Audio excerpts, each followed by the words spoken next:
Good day, I'm Angelo A. Perez, student from Bachelor of Secondary Education, major in English, section N1 of this course, the Child and Adolescent Learners and Learning Principles, or the EDUC 101.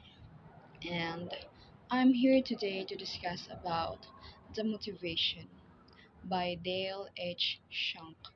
So, shall we start? At the end of this lesson, you are expected to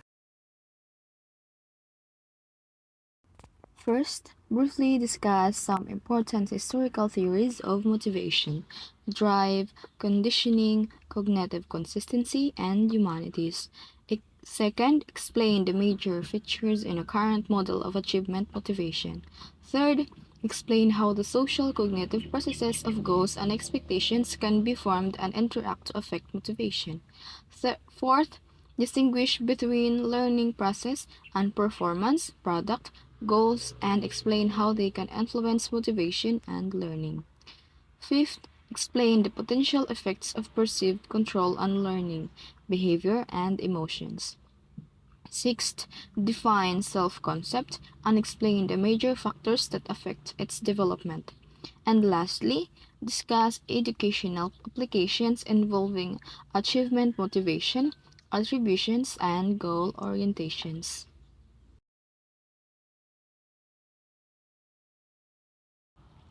Learning begins with the knowledge and skills that the learners bring to the situation, which they expand and refine as a function of learning.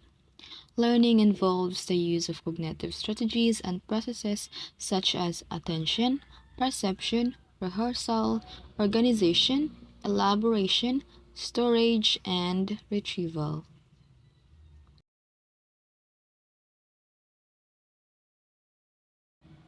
So we have our first part of our topic, the historical perspectives. We begin by discussing historical perspectives on motivation.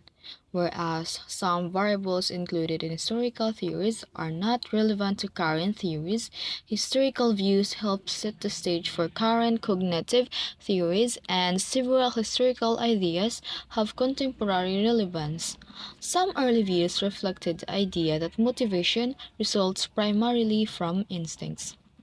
Darwin's theory, which postulates that instincts have survival value for organisms. We have the homeostasis or optimal levels of psychological states. It is our it is the most or the basic way of the motivation, and second, hedonism, or the idea that humans seek pleasure and avoid pain.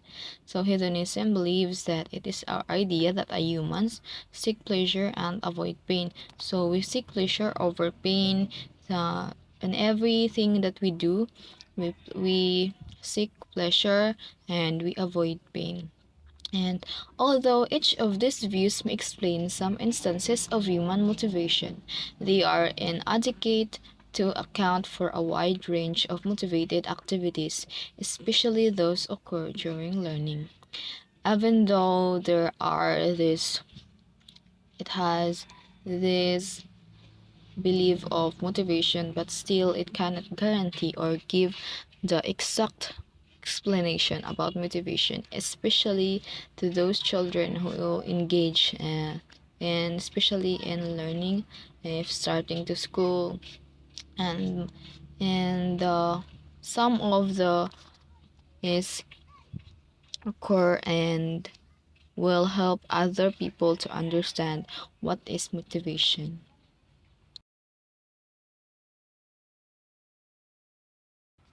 Second, we have the perspective theory.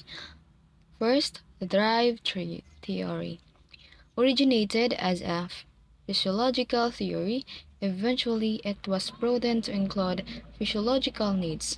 Woodworth 1918 defined drives as internal forces that sought to maintain homeostatic body balance.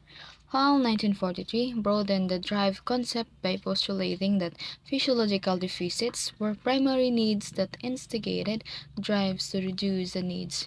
Drive symbol of D, was the motivational force that energized unprompted people and animals into action. Behavior that obtained reinforcement to satisfy a need resulted in drive reduction. This process is as follows. Need need equals drive plus behavior.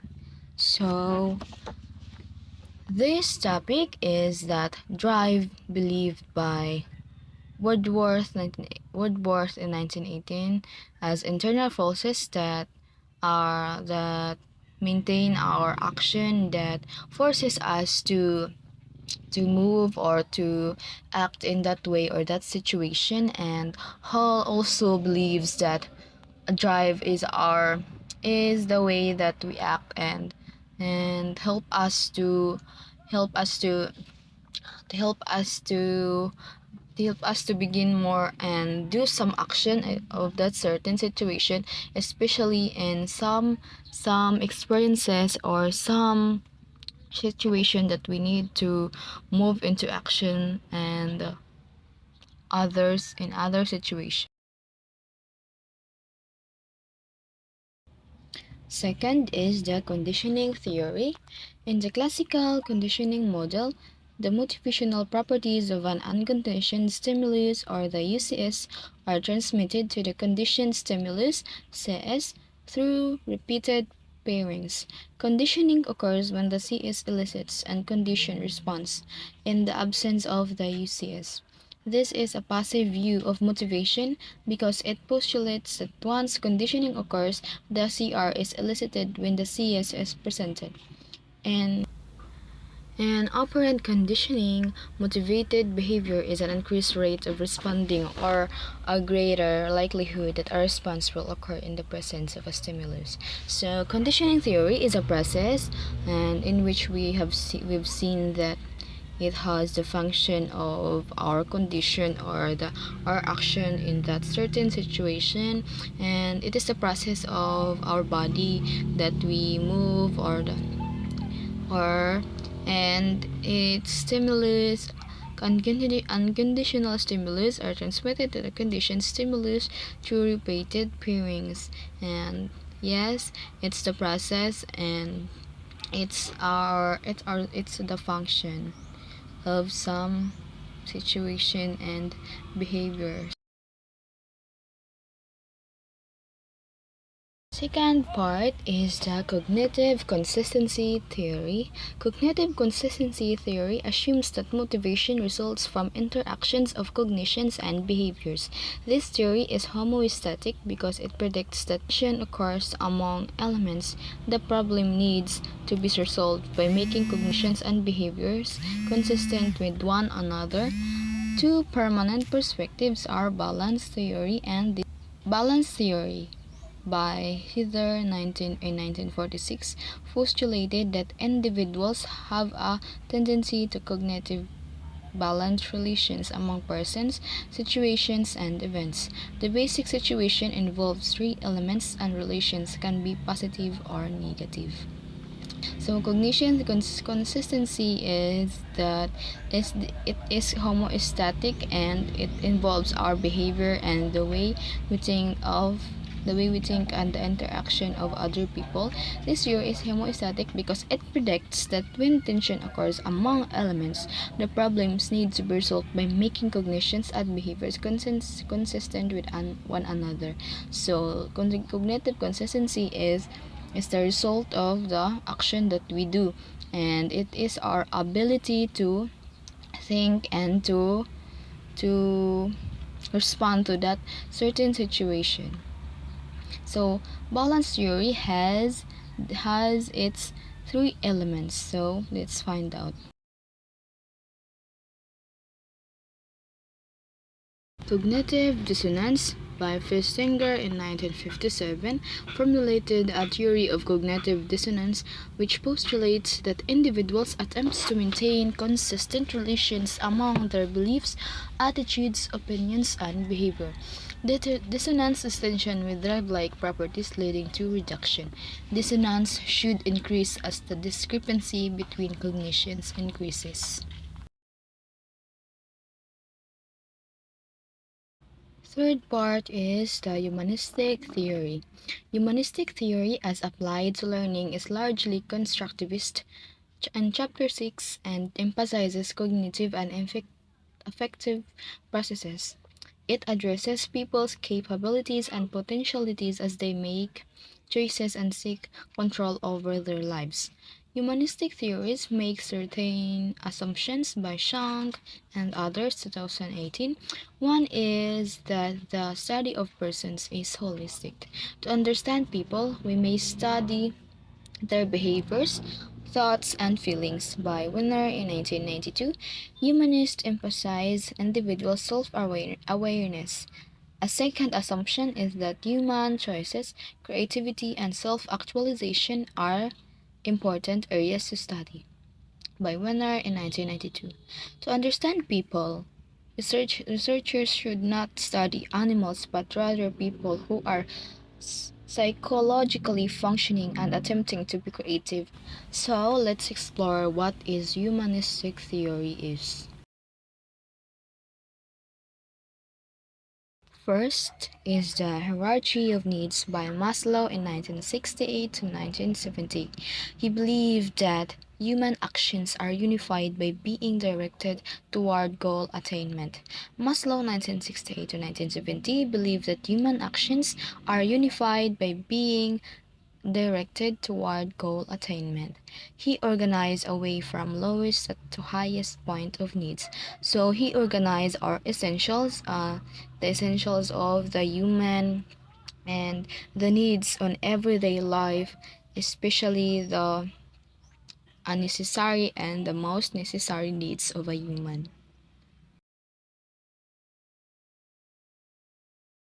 We have the physiological needs, the lowest on the hierarchy, concern necessities such as food, air, and water. These needs are satisfied for most people most of the time, but they become potent when they are not satisfied. So, physiological needs is the lowest part of the hierarchy concerning the food, air, and water that we consume. So, this is the lowest part and most people has the necessity of needing food and we cannot avoid that, but in that instance we can see that if our needs of that certain situation is decreased, so we begin to change and we became to be a mighty because we didn't achieve or get what we want or we are not satisfied. Second is the safety needs, which involved environmental security, dominate during emergencies. People fleeing from rising waters will abandon valuable property to save their lives. Safety needs are also manifested in activities such as saving money, securing a job, and taking out an assurance policy. So, safety needs from the word safety are safety as a human. So some people or rising waters will abandon valuable property to save their lives. So some people know doing some actions just to save their lives and safety needs is manifested in such activities. So not not just only we are saving our lives through some action or common action, but also it is the most important part of the human is that we secure the job, finding a work to secure our safety, because safety is not only in a sure or a secure place, but also it is the security of our needs and also our safety, because some people believe that mighty is our security, that if we have that enough money we are secured because we can find a place that we find the most convenient or the safety place to live in. First four needs are deprivation needs. Their lack of satisfaction produces deficiencies that motivate people to satisfy them. Deprivation needs is the lack of satisfaction that if our needs is that we are not satisfied, so we do some action or some improvements to achieve it and to make ourselves more satisfied than before of our action or before the steps that we do. And the need for self actualization, the highest level, or the desire for self fulfillment. Self actualization manifests itself in the need to become everything that one is capable of becoming. Behavior is not motivated by a deficiency but rather by a desire for personal growth. So, need for self actualization is the highest level or the desire for self fulfillment. So, self actualization is more focusing on ourselves, and we became more everything. We do everything just to be ourselves and to satisfy ourselves, but deficiency is not the totally measuring of our capacity or our capabilities to do more.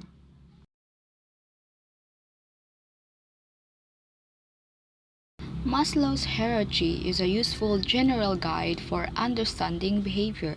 What one person considers as a deficiency in some area, someone else may not. Another problem is that lower order needs are not always stronger than higher order ones. Many people risk their safety to rescue others from danger. Third, research on the qualities of self-actualized and individuals has yielded mixed results. Petrie in 1986. Apparently, self-actualization can take many forms and be manifested at work, school, home, and so forth. How it may appear and how it can be influenced are unclear. Despite these problems, the idea that people strive to feel competent and lead self-fulfilling lives is a central notion in many theories of motivation by Shang and others 2018.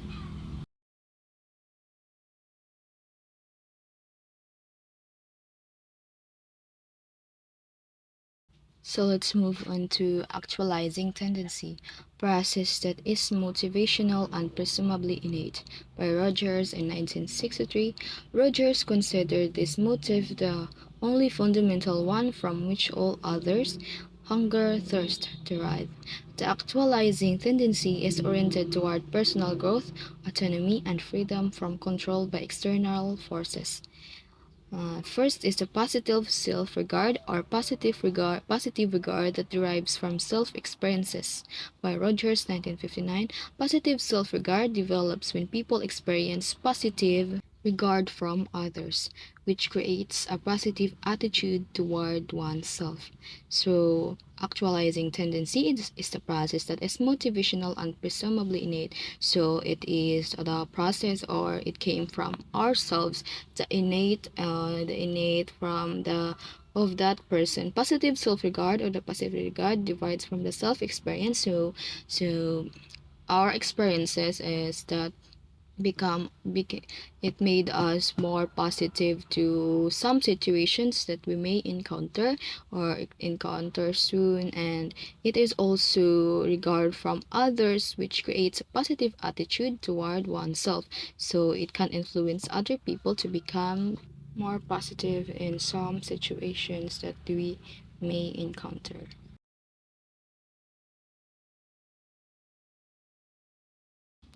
Unconditional positive regard or attitudes of worthiness and acceptance with no strings attached. Unconditional positive regard is what most parents feel for their children.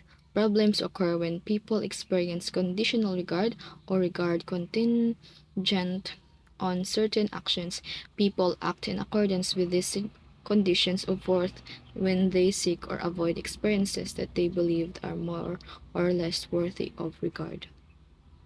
Unconditional positive regard is the feeling or the love of our parents towards their children, and it is the highest part of love that the parents that can offer to their children, and conditional regard contingent on certain actions.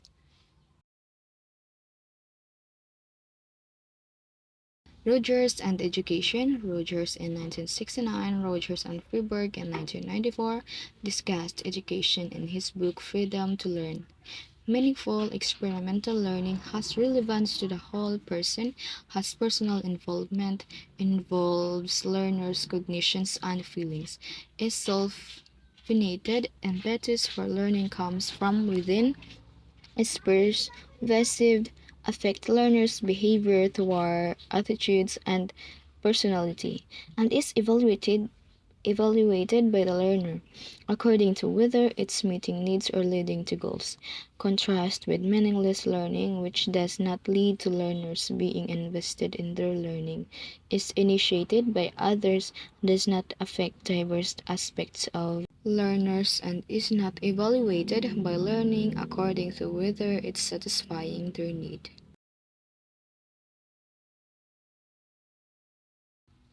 Now let's move to model of motivated learning. The central thesis of this chapter is that motivation is intimately linked with learning. Motivation and learning can affect one another. Students' motivation can influence what and how they learn. In turn, as students learn and perceive that they are becoming more skillful, they are motivated to continue to learn. In this part, we will talk about what are the motivations or the motivated learning for the children.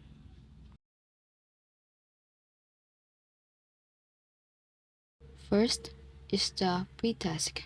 Several variables influence students' incoming motivation for learning. Students enter task with various goals, such as to learn the material, perform well, finish first, and so on.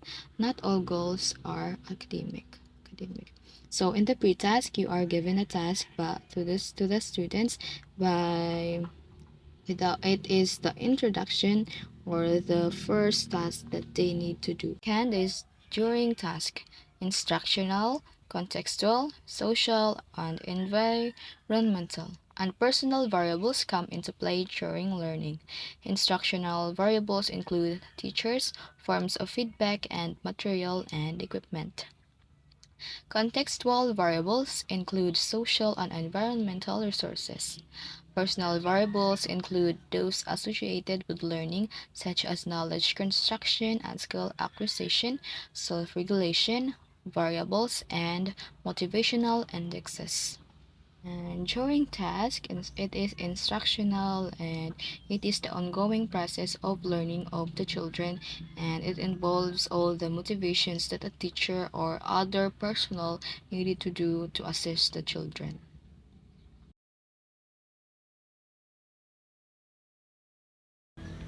Lastly is the post-task, denotes the time when the task is completed as well as periods of self-reflection when students pause during the task and think about their work. Post-task is the last or the completement of the task given by the teachers to the children, and children is have the right to review their work. Another part of this topic is the achievement motivation. The study of achievement motivation is central to education and learning. Achievement motivation refers to striving to be competent and effortful activities by Elliott and Church in 1997.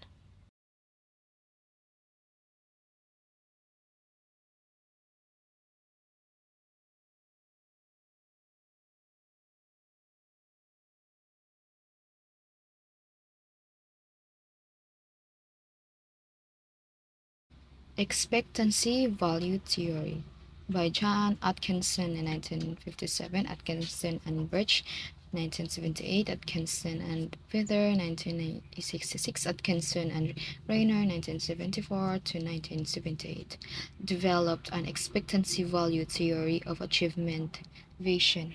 The basic idea of this and other expectancy value theories is that behavior depends on one's expectancy of attaining a particular outcome as a result of performing given behaviors and on how much one values that outcome.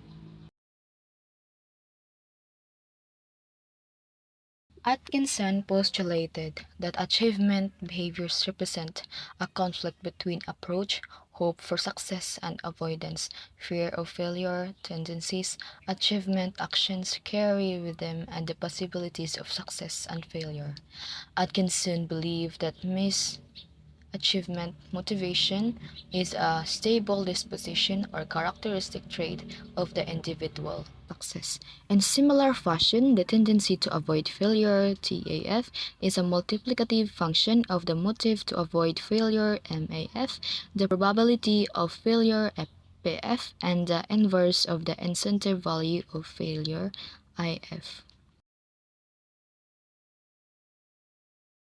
Familial influences. It is plausible that achievement motivation depends strongly on factors in children's homes. Families can influence children's motivation. Attempts to identify parental behaviors that encourage achievement strivings are complicated because parents display many behaviors with their children. Familial influences is that familial is came from the word family or the behaviors that we have seen to our family. Parents display many behaviors with their children so that children cannot understand fully of what behavior they are really doing and because at first family have seen many of these aspects of behaviors to them.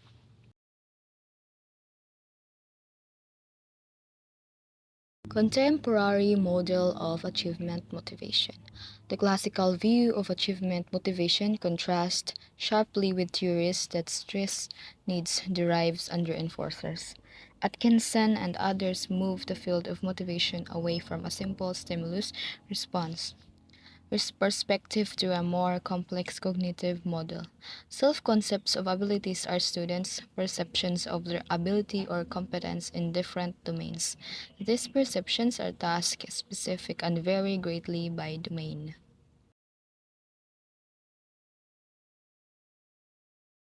We'll move on to self worth theory.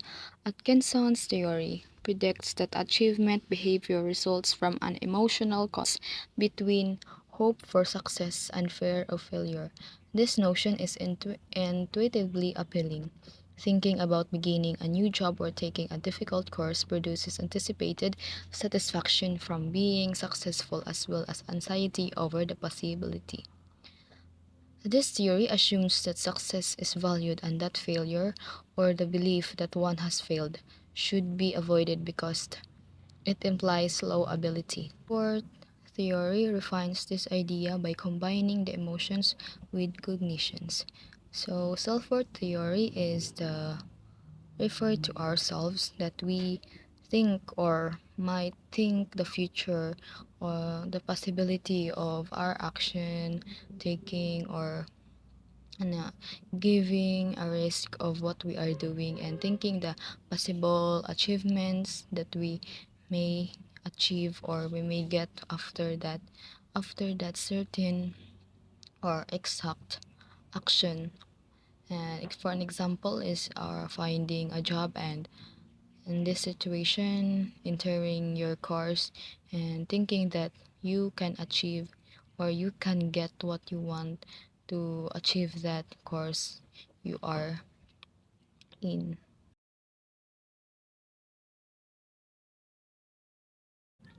Task and ego involvement. Task involvement stresses learning as a goal. Task involves students' focus on task demands, such as solving the problem. Ego involvement is a type of self preoccupation. Ego involved students want to avoid looking incompetent. Ego involved students want to avoid looking incompetent. Task and ego involvement reflect different beliefs about ability and effort by Jaga, Sensi, and Nichols, 1984 and 1987. Ego involves students' perceived ability as synonymous with capacity. So from the word ego, so ego focusing on yourselves, on ourselves, is that first I have discussed is that ego involves students want to avoid lacking in competence. So these students who have so much ego, they want to do more and avoid looking incompetent or being useless to some activities in school. So magbuhat jud sila og paagi nga kanang ma-prove nila nga naagid sila capacity or kakayahan nga makabuhat ana nga butang na dili gid sila gusto nga makita sa uban nga wala sila'y makaya or wala sila'y maabot, and has the capacity to synonymous capacity to achieve their goals, and na ma-prove nila nga naagid sila ana nga capacity and ability to achieve.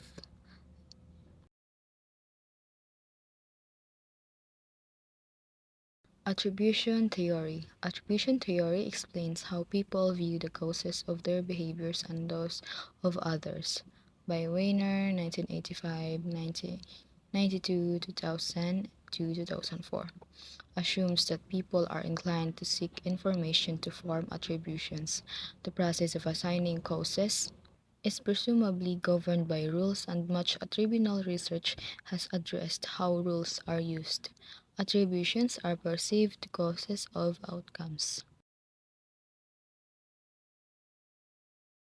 Causal dimensions. Ability is internal and relatively stable. Effort is internal but unstable. One can alternatively work diligently and lackadaisically. Task difficulty is external and relatively stable because task conditions do not vary much from moment to moment. Luck is external and unstable. One can be lucky one moment and unlucky the next. Thus, causal dimensions is defined as the ability is internal and relatively stable. So our ability is internal and it's stable because we agree that our ability is internal and we can do everything if we want to. And our effort is external because some actions doesn't need to put an effort because sometimes effort is worthless without the proper or the having the important.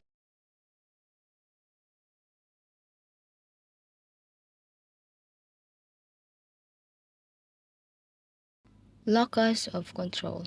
A tenet from most cognitive seekers get the idea of locus of control, or a generalized expectancy concerning whether responses influence the attainment of outcomes, such as successes and rewards. External locus of control, people believe that outcomes occur independently of how they behave. Internal locus of control outcomes are highly contingent on their behavior. Locus of control is important in achievement context because expectancy beliefs are hypothesized to affect behavior.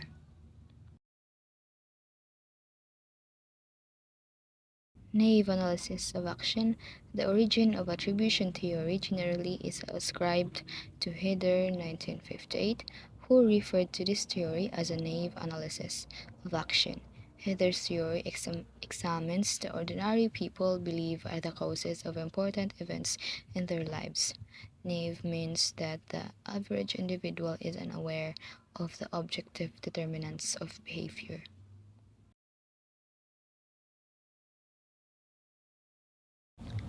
Heather postulated that people attribute causes to internal or external factors. He referred to these factors, respectively, as the effective personal force and the effective environmental force, as follows. Outcome equals personal force plus environmental force. Internal causes are within the individual, needs, wishes, emotions, abilities, intentions, and effort.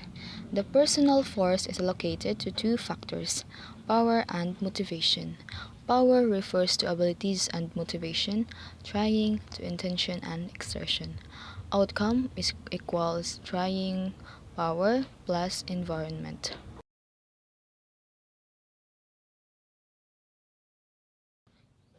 Attribution theory of achievement.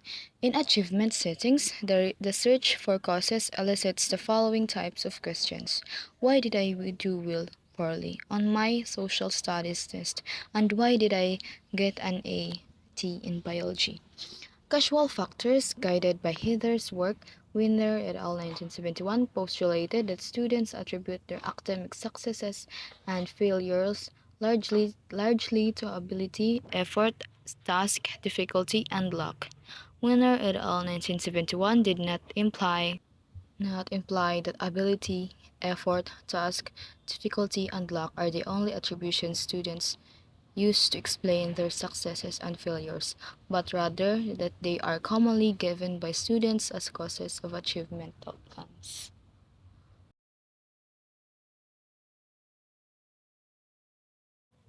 Attributional consequences. Attributions affect expectations for subsequent successes, achievement behaviors, and emotional reactions. By Graham and Williams, 2009, Wallner, 1979, 1985, 1982, and 2000.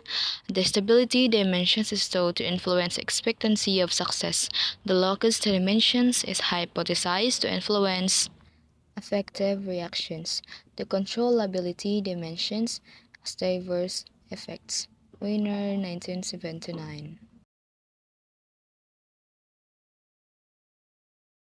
Individual differences. Some research indicates that attributions may vary as a function of gender and ethnic background by Graham and Williams 2009. So individual differences refers to the differences between other people to other people, and the differences, it might be the status or the ethnic, if where you from or where you lived in. Social cognitive theory. Different perspectives on motivation are relevant to learning. Social cognitive theorists have directed considerable attention to the relation between motivation and learning. Social comparison, the process of comparing ourselves with others. Wheeler and Sells, 2005. So this is the process of comparing ourselves with others. It is the capacity or our capabilities that we are comparing ourselves to other people, especially if they are higher or they have more than to what we have.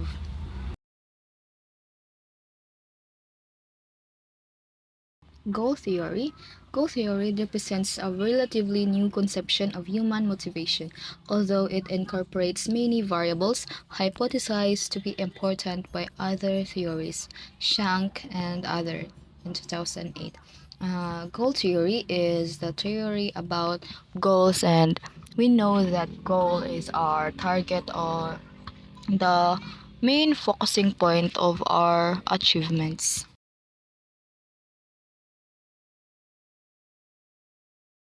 Goals and expectations. Goal setting and self evaluation of goal progress constitute important motivational mechanisms.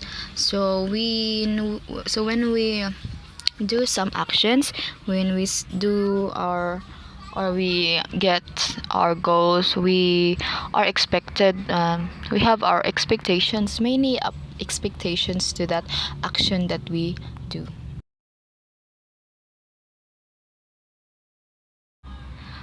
Goal orientations refers to the purpose and focus of an individual's engagement in achievement activities, may be thought of as students' reasons for engaging in academic tasks.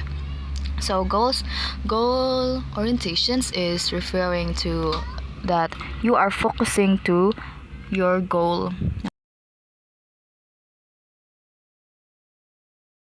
Control. Perceived control also forms the core of the belief system of learned helplessness, which is a psychological perspective on behavior relevant to academic motivation. So, there are three types of beliefs. First, strategy beliefs. are expectations about factors that influence success: ability, effort, other persons, luck, unknown, and factors. Second is the capacity beliefs, refer to personal capabilities with respect to ability, effort, others, and luck. Third is the control beliefs, are expectations about one's chances of doing well in school without reference to specific means. Example, I can do well in school if I want to. Now, let's move to learned helplessness. It is a psychological phenomenon that highlights perception of control. So, learned helplessness by Seligman, he states that it is the act of helping other people, especially in needs, and especially in you have the feeling of sympathy or the capability to feel aware of that situation to that someone. Now let's move to self-concept and learning. It is the idea that self-concept is positively related to school learning is intuitively plausible.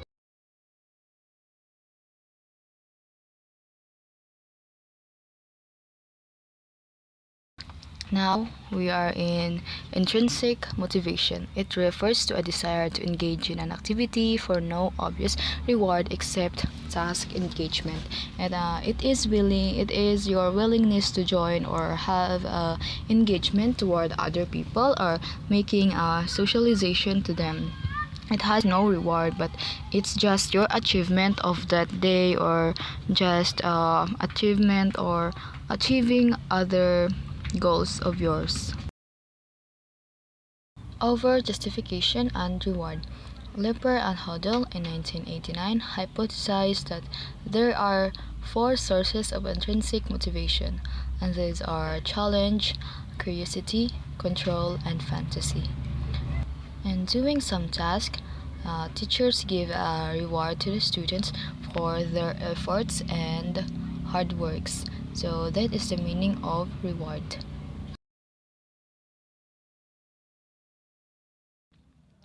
So we are now in our last part of our topic. It is the instructional applications. The material in this chapter suggests many educational applications. Three applications that are linked closely with learning involved achievement, motivation, training, attribution, change programs, and goal orientations.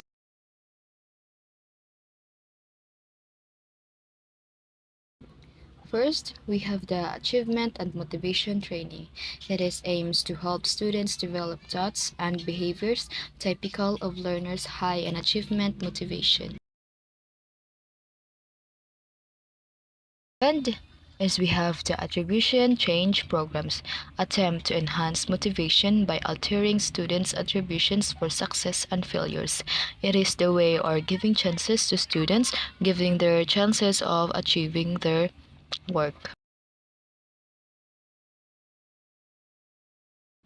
Third is we have the attributional feedback, providing effort attributional feedback to students for their successes, promotes achievement, expectancies, and behaviors, but the feedback must be perceived as credible. Lastly, we have the goal orientations. Goal theory and research suggest several ways that teachers can foster a productive learning goal orientation. Teachers might help students alter their beliefs about limits to their abilities and the usefulness of effort as a means to improve their motivation. For an example, a teacher given a task to a student, a difficult task, but it is something important that a student must learn or gain something to that matter. So it is all my discussion, and I'm hoping that you've learned something and gained some important types of motivation. I am your discussant, Angelo A. Perez.